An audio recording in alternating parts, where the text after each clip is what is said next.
Okay, Dad, Road and Track put out an article titled New Car Quality Took a Nosedive This Year. Unfortunately, getting your hands on a new car is more challenging than ever before. And to make matters worse, we're seeing the quality of new cars that are hitting the road, both from data that we're going to go through from JD Power and Associates and also from stories we've heard in our community, Dad. And those new cars aren't like built like they used to Well, be. I don't know if that. I don't know what that means exactly, but the quality level of the cars is not quite what we had seen in the past, and it's certainly falling way short of what the manufacturers would be hoping for. I can tell you from having been in the industry for 40 some years, there's always been quality issues, and the manufacturers have worked diligently over the years to enhance the quality of their vehicles. But these past 2 years, there seems to be, I don't know, some regression going on, and it's quite disturbing. Semiconductor shortages, parts constraints, and shipping trouble set the industry back to its lowest point yet. That's based on the JD Power's 2022 initial quality study data. According to the report, new vehicle quality declined by 11% in 2022. The average number of problems per 100 vehicles sold increased by 18 points, up from 162 points in 2021. Let's put the big caveat, the big asterisk on all of this, Dad. The initial quality study also considers things like, could I connect my phone to the Bluetooth in this car, correct? Yes. So it's the some of these things are a human error in that the consumer just doesn't understand exactly how to do it. Some of it are software issues. Some of it are actual quality control issues.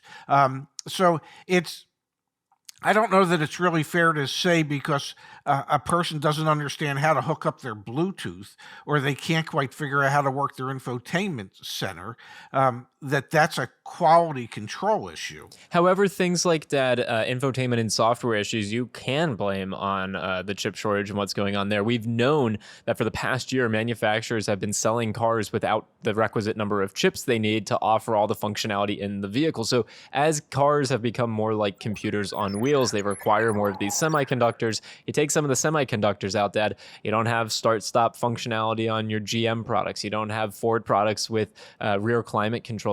These are going to be things that show up in a survey like this because, well, you know what? Consumers bought that, but then they weren't getting access to it. Or in some cases that they've been told, you know, next year we'll be able to retrofit that on. So we are seeing some of the impacts from the chip shortage actually implicate the quality of vehicles. Plus, we've talked about this a lot on this channel, vehicles that are sitting around for a long period of time, that introduces the opportunity for things to go wrong with the vehicle. And we've heard stories from our community that pretty much make that seem like that's what's going on. That is, to me, the biggest concern is the vehicles that have sat, that were basically completed but waiting for a chip or two, that have sat for months and months and months out in fields. And there are any number of issues that seem to happen to vehicles when they sit like that.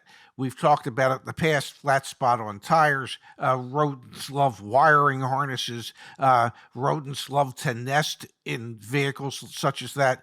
So always check the manufacturer date plate when the vehicle was built. It's on the driver's side inside door.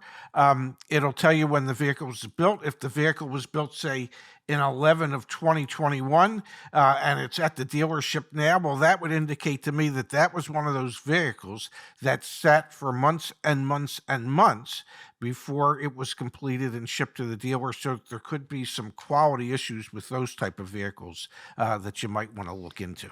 And let's put it into context here, Dad. General Motors, in their most recent quarterly earnings, reminded us that they have nearly 100,000 vehicles sitting around waiting for chips. And interestingly, Dad, from the JD Power's data, they also saw that electric vehicles had more incidences than, internal combustion engine vehicles. And that's also, I think, a function of, sure, more advanced technology and whatnot, more chips. I think the more chips you have in a car, the more incidences you have in terms of quality. And unfortunately, Dad, as an industry, everything is moving towards more computer chips, which jacks up the price as well, but it also introduces more opportunities for issues. Then you've got over-the-air software updates and this and that. It's like, just give me a car with a gas pedal, man, and a brake, pretty please. Yeah, but if it's a robo-taxi, it might not have the gas pedal, the brake, or the steering wheel.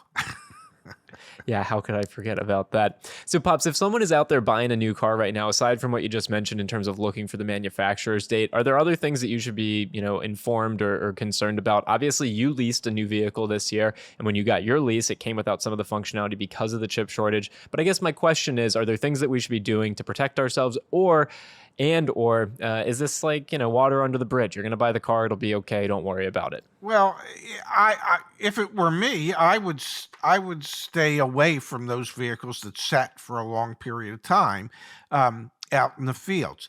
That's just me. There will be others who will buy those vehicles and they'll swear by them, and they'll say they never had an issue, and they very well might not. But just I can tell you from just when cars sat on our lot at the dealership, if they don't get moved around a lot, you get flat spots on tires. Well, tires are expensive. It's almost to the point where you need to do a pre-purchase inspection on some of the new cars out there. I was about to ask you, Dad, like if a new car has been, I don't know, let's say it was manufactured in December of last year, but it's just being sold now. Is that a vehicle that you get a pre-purchase inspection on? Like, that's kind of crazy to say out loud. It's a vehicle that you take on a longer test drive than you normally would take a vehicle out for. So hit on that. Give and maybe we do a separate video on this, but give us like your 3 bullet points. If I'm going on a test drive and I really want to be thorough, highway speeds, like what else do I need to actually do? You need to take the vehicle in stop and go traffic to see how it's handling in stop and go traffic. You need to go onto an expressway or a freeway, make sure that the transmission is shifting properly. Make sure there's no like wheel bearing noises or anything like that, or you don't hear any thump, thump, thump, thump, thump. Oftentimes that would be the flat spots in the tires. You want to make sure that the rotors for the brakes don't have rust on them and that the rotors aren't warped. So you're going to want to do an emergency braking situation somewhere where you hit the brakes and you see if there's a lot of vibration. You want to do a more thorough test drive than you normally would. A dealership wants you to go for a 5-minute test drive around the block.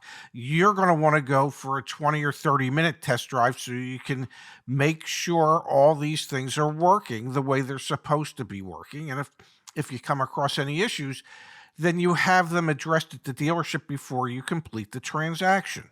You forgot to mention, Dad, you also got to see if you can connect your phone to the Bluetooth. Come on, man. Come on. Well, I can't always do that. So, I fall into the user error portion of that. But For sure, Pops. If you've got any anecdotes or stories, if you've bought a new car recently, like I'm thinking of Josh, Dad, who we had on the live stream with his Jeep Grand Wagoneer and the rear axle. And I mean, it's just like the car broke. I mean, the car he bought it and literally it broke the next day. It broke a couple days later to the tune of over $30,000 in warranty repairs. If you've had issues or if you've noticed things, please share it with the chat. Share it in the comments down below. Pops, thanks for your time as always. My pleasure. It's always fun doing these with you.